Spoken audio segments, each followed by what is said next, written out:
Hi అండి, నమస్తే. కృష్ణాష్టమి రోజు అండి ఈ హడావిడి మేము ప్రతి సంవత్సరం చేసుకుంటాం, కానీ సంవత్సరం చాలా బాగా చేసిందండి మా అమ్మాయి. చేసుకుందామంటే సరే అన్నానండి. ఇంకా పాదాలు ఇవన్నీ చూడండి ఎంత చక్కగా కష్టపడి వేసిందో. అనుకున్నదంటే చేస్తుందండి బాగానే, అన్నీ చేసుకుంది. నేను నా పూజ నా పూజ గదిలో నేను పూజ చేసుకుంటున్నాను, తనే అన్నీ చేసుకుంది. అది ఏంటో అంత చిన్న చిన్న పాదాలు దగ్గర వేసామంటే చిన్న కృష్ణుడు కదా, దగ్గరకే వేస్తాడు అడుగులు అని సందండి. టైం పట్టిందండి, 1.5 hours ఇలా పట్టింది. దానికి పసుపు కుంకుమ వేసి తర్వాత పువ్వులు కూడా వేస్తున్నది. అది చేసిందంటే చాలా బాగా ఓపికగా చేస్తుందండి. మా అదృష్టం అనే చెప్పాలి ఆ అమ్మాయి. ఇవ్వండి ఇప్పుడు అమ్మ కృష్ణయ్యని పెట్టిన దగ్గర రైస్ వేయచ్చు కదా అందండి. ఓకేనమ్మా, గోమాతని పెడతాననేసి పెట్టిందండి. కానీ పెడితే మంచిదంటే అవి కూడా పెట్టిందండి. ఉత్తి కృష్ణుడు కాకుండా రాధాకృష్ణుడి బొమ్మ కూడా పెట్టిందండి. పసుపు రాసి బొట్లు పెడుతున్నది.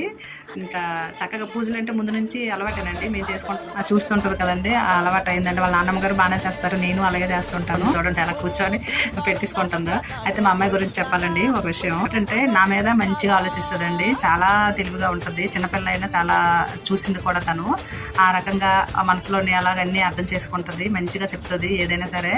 అది మాకు గ్రేట్ అనిపిస్తుంది అండి. చిన్నపిల్ల అయినా చాలా మంచిగా ఉంటుందండి. విషయంకి వస్తే చదువు కూడా అలాగే బాగానే చదువుతుందండి.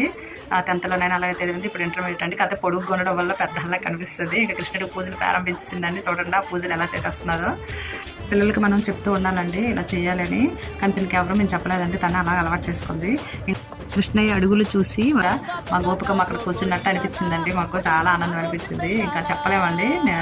కృష్ణాష్టమి రోజు ఆ సందడి ఓహో అందండి కృష్ణయ్యకి. ఓహో తల్లి. నేను ఇంకా చివరిలో అటెండ్ అయిపోయానండి పూజ దగ్గరికి. దండం పెట్టుకొని కృష్ణయ్య దగ్గర తీసి అక్షతలు పువ్వులు వేసానండి పాపకి. నేను కూడా వేసుకున్నాను.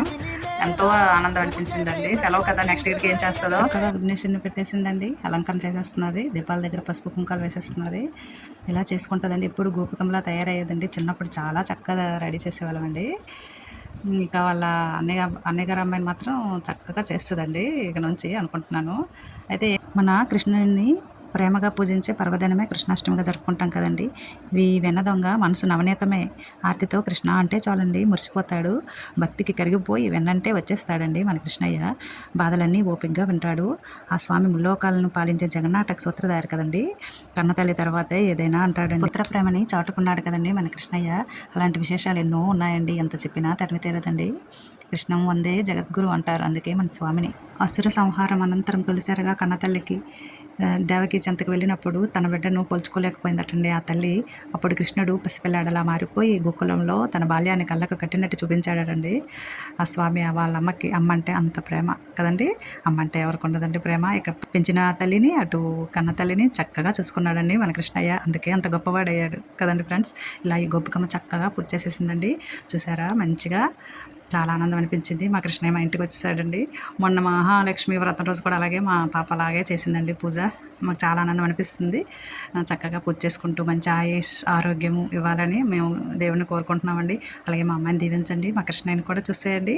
ఓకే ఫ్రెండ్స్, వీడియో నచ్చితే లైక్, సబ్స్క్రైబ్. ఓకే ఫ్రెండ్స్, చిన్న చిట్టుపాదాలు ఎలా వేసిందో చూసారు కదండి మా అమ్మాయి.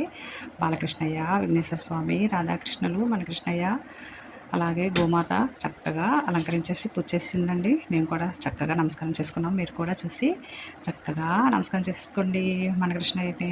ఓకే ఫ్రెండ్స్, వీడియో నచ్చిందా అయితే లైక్ మాత్రం తప్పనిసరిగా చేయాలండి. నెక్స్ట్ వీడియో కోసం సబ్స్క్రైబ్ మాత్రం మర్చిపోవద్దు. ఓకే.